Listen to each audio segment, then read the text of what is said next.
Hello everyone, আজকে ক্লাসে discuss করব বাংলা সাহিত্যের ইতিহাস থেকে কবি কীর্তিবাস ওঝার বংশপরিচয়, ওনার সাহিত্যকীর্তি নিয়ে এসে।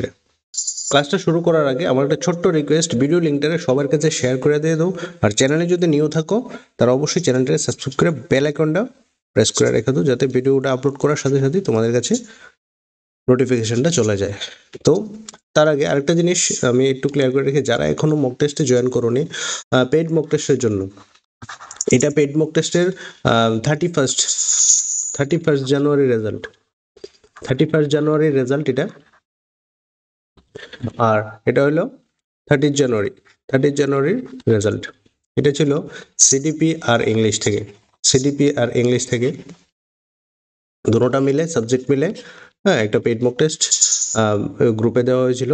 তো প্রত্যেক দিন ওই পেইড মক টেস্ট গ্রুপে প্রত্যেক দিন CDP English and Bengali, CDP alternative করে থাকে সাবজেক্টগুলো। এটা ছিল সিডিপি আর বেঙ্গলি থেকে এই টেস্টটা। তো যারা এখনো জয়েন করোনি তারা 8837016736 এই নম্বরে কন্ট্যাক্ট করো, হোয়াটসঅ্যাপ বা কল যে কোনো। ঠিক আছে, এখন আমি ক্লাসটা স্টার্ট করছি। তো প্রথমত ওনার বংশ পরিচয় নিয়ে সেরা যে জন্মসালটা আছে, এটা নিয়ে সেরা অনেক ধরনের মতবিরোধ আছে। তার থেকে মানে উল্লেখযোগ্য যেটা আছে, মানে উল্লেখ্য যেটাকে মানা হয়, ডক্টর সুকুমার সেন ও ভূদেব চৌধুরীর প্রমুখ, ওনারা বলেন যে 1399 খ্রিস্টাব্দে কবি কীর্তিবাস ওঝার জন্ম সন আর কি। তো ডেটটা কিন্তু কোনোখানি মেনশন নাই। তো ওই ডেটটা নিয়ে সেটা অনেক মানে কোনো ধরনের কোনো তা ওনার লেখার মধ্যে, কীর্তিবাস ওঝার লেখার মধ্যে কোনোখানি উল্লেখিত নাই আর কি। তো ওনার যে জন্মস্থান কবি কীর্তিবাস ওঝা মাঘ মাসের শ্রী পঞ্চমী তিথিতে রবিবার ছিল এটা, নদিয়া জেলার ফুলিয়া গ্রামে জন্মগ্রহণ করেন। তো উনি কোন গ্রামে জন্মগ্রহণ করেন? উনি ফুলিয়া গ্রামে জন্মগ্রহণ করেন। আর তিথিটা ছিল শ্রী পঞ্চমী তিথিতে। ঠিক আছে, বারটা ছিল রবিবার, জেলাটা ছিল নদিয়া জেলা, হ্যাঁ, মাঘ মাসে কীর্তিবাস ওঝা। আর ওনার যে পিতামহর নাম হলো মুরারি ওঝা। ওনার পিতামহের নাম মুরারি ওঝা, আর ওনার পিতার নাম বনমালী ওঝা, আর ওনার মাতার নাম মালিনী দেবী। তো এইগুলো ওনার বংশ পরিচয়ের দিকে। আরেকটা জিনিস ছিল ওনার যে পৈতৃক উপাধি, ওনার পৈতৃক উপাধি হলো কি মুখোপাধ্যায়। কবির পৈতৃক উপাধি মুখোপাধ্যায় হলেও কিন্তু ওঝা উপাধিতে তিনি অধিক পরিচিত ছিলেন আর কি। পৈতৃক উপাধি কি? মুখোপাধ্যায়। উনি শিক্ষা লাভ করেন কার থেকে? কবি প্রাথমিক শিক্ষা লাভ করেন পিতা এবং পিতামহের কাছ থেকে। হ্যাঁ, তারা দুজনের থেকেই কবি কীর্তিবাস ওঝা শিক্ষা লাভ করেন। তো এই ছিল কবির কীর্তিবাস ওঝার বংশ পরিচয়।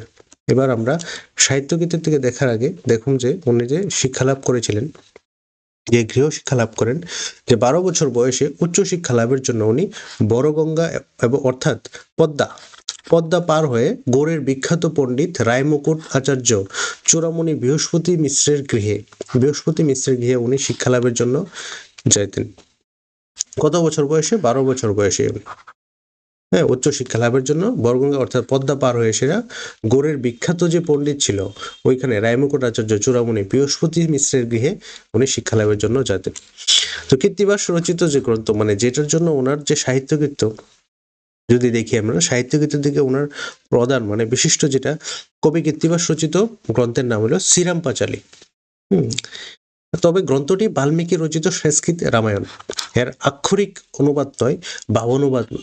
কবি গৌড়েশ্বরের নির্দেশে শ্রীরাম পাঁচালী গ্রন্থটি রচনা করেন। তো কবি গৌড়েশ্বরের নির্দেশে কিন্তু এই কীর্তিবাস ওঝা শ্রীরাম পাঁচালী গ্রন্থটি রচনা করেন।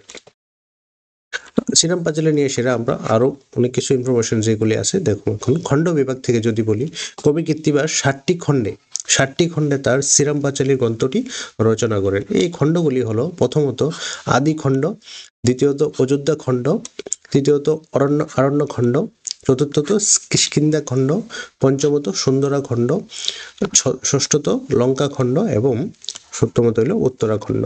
এই 7টা খণ্ড আমরা মনে রাখতে লাগবে খুব ভালোভাবে, কারণ এগুলি থেকে কোশ্চেন আসবে। নেক্সট হলো এই বাল্মীকি রচিত রামায়ণ ছাড়াও কবি কিন্তু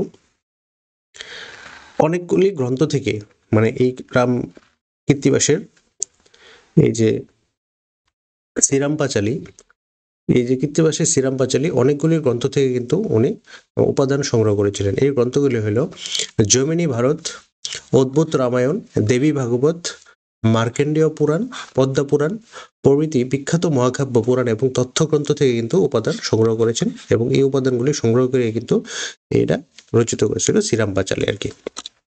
দেন শ্রীরাম পাঁচালীর যে প্রকাশকাল নিয়ে সেটা উইলিয়াম কেরির প্রচেষ্টায় 1802 থেকে 3 খ্রিস্টাব্দের মধ্যে শ্রীরামপুর ব্যাপটিস্ট মিশন থেকে প্রথম কৃত্তিবাস রামায়ণ নামে কবি কৃত্তিবাসের রচিত রামায়ণ মুদ্রিত হতে শুরু হয় আর কি, তখন 1802 থেকে 1803-এ। এবার এইখানে কবি কৃত্তিবাসের নাম লেখা হয় কৃত্তিবাস।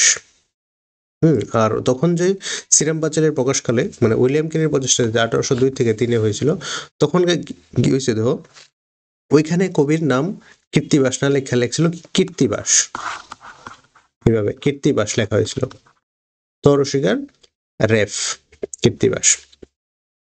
আর শ্রীরামপুর মিশন থেকে 1830 থেকে 1834 খ্রিস্টাব্দের মধ্যে কবির বাসস্থান ফুলিয়া শান্তিপুরের বাসায় জয়গোপাল তর্কালঙ্কার নতুন করে কবি কৃত্তিবাসের রচিত রামায়ণ তখন প্রকাশ করেন আর কি। কে প্রকাশ করে? জয়গোপাল তর্কালঙ্কার নতুন করে কবি কৃত্তিবাসের রচিত রামায়ণ প্রকাশ করেন তখন শ্রীরামপুর মিশন থেকে। কত সনে এটা? 1830 থেকে 1834 খ্রিস্টাব্দের মধ্যে, যখন কবির বাসস্থান ফুলিয়া, ওই কবির বাসস্থান মানে ফুলিয়া গ্রামের যে লোকটা ছিল শান্তিপুরের বাসায় জয়গোপাল আর কি, উনি কি করেন, নতুন করে সেটা কবির কৃত্তিবাসের রচিত রামায়ণ প্রকাশ করেন। কত সনে? 1830 থেকে 1834 এই সনের মধ্যে। নেক্সট হলো কি আমাদের যে কৃত্তিবাসী যে শ্রীরাম পাঁচালী, এটার যে মূল রস, রামায়ণের যে মূল রস বা অঙ্গিরস হলো করুণ রস, এবং কবিতা রচিত রামায়ণকে লাচারি বা বিভিন্ন যেমন লাচারি মানে মিন্স নাচ গান ছন্দ অভিনয়ের মাধ্যমে পরিবেশিত করেন আর কি, মানে ছন্দের পুরাণ বলেছেন এটাকে। কবি কৃত্তিবাস তার গ্রন্থে সর্বদা নিজেকে পণ্ডিত বলে প্রচার করেছেন। নেক্সট ছিল আমাদের কবি কৃত্তিবাস যে কাহিনীগুলি তার গ্রন্থে সংযোজন করেছেন, যে গ্রন্থগুলি সবগুলির নাম আমরা দেখব মনে, যে গণেশের জন্ম, বীরবাহুর যুদ্ধ, দশরথের রাজ্য, শনির দৃষ্টি, হনুমান কর্তৃক সূর্যকে কক্ষতলে ধারণ, সৌদাস, দিলীপ, রঘুর কাহিনী, সম্বরাসুর বধ এবং কোকের বরলাভ, গণকের ছদ্মবেশে হনুমান কর্তৃক মন্দোদরের কাছ থেকে রাবণের মৃত্যুবান হরণ, তরুণী সেন, মহিরাবণ কাহিনী, এগুলি হচ্ছে কিন্তু মানে কৃত্তিবাস যে কাহিনীগুলিতে গ্রন্থে সংযোজন করেছে আর কি। মুমূর্ষ রাবণের কাছে রামচন্দ্রের রাজনীতি শিক্ষা, লবকুশের যুদ্ধ। নেক্সট ছিল রাবণ বধের জন্য রামচন্দ্র কর্তৃক দেবী চণ্ডিকার অকাল বোধন এবং নীলপদ্মের কাহিনী, দস্যুরত্নাকর উদ্ধার ইত্যাদি, এগুলি সবগুলি। কৃত্তিবাসের রচিত রামায়ণে যে বাঙালিয়ানা ফুটে উঠেছিল, এটা হলো কৃত্তিবাসের রামায়ণে ছত্রে ছত্রে বাঙালি জীবনে ছবি প্রতিফলিত হয়েছিল।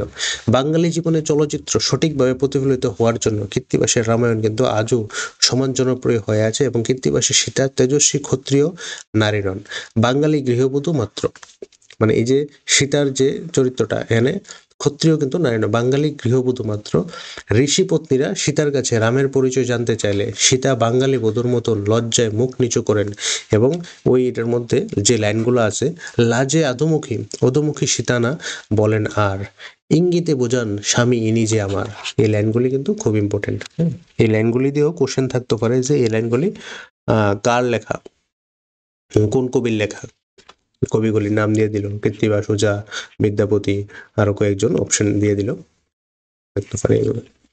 নেক্সট হলো কৃত্তিবাসী রামের বীরত্ব, প্রেম, মনুষ্যত্ব সবই বাঙালি চরিত্রের মতোই। এই রামের যে বীরত্ব, প্রেম, মনুষ্যত্ব সবই বাঙালি চরিত্রের মতোই দেখা যায়।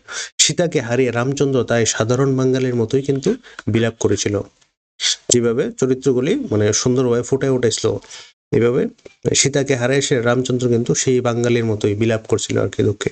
সীতার বনবাস অংশে দেবর লক্ষণের সঙ্গে সীতার সম্ভাষণ, তার মধ্যে বাঙালির দেবর ও ভাতৃজয়ের সঙ্গে রসিকতা চরিত্র চিত্রিত হয়েছে এই কাহিনীর মধ্যে। এই পরিহাস বাঙালি পরিবারের বৌদি দেবরের রঙ্গকৌতুক আর কি। প্রসঙ্গত বলা যায় যে কৃত্তিবাসের রামায়ণ মহাকাব্য হয়নি, হয়েছে বাঙালির সুখ দুঃখের সাথী, এবং যেটা নাকি পাঁচালী কাব্য আর কি।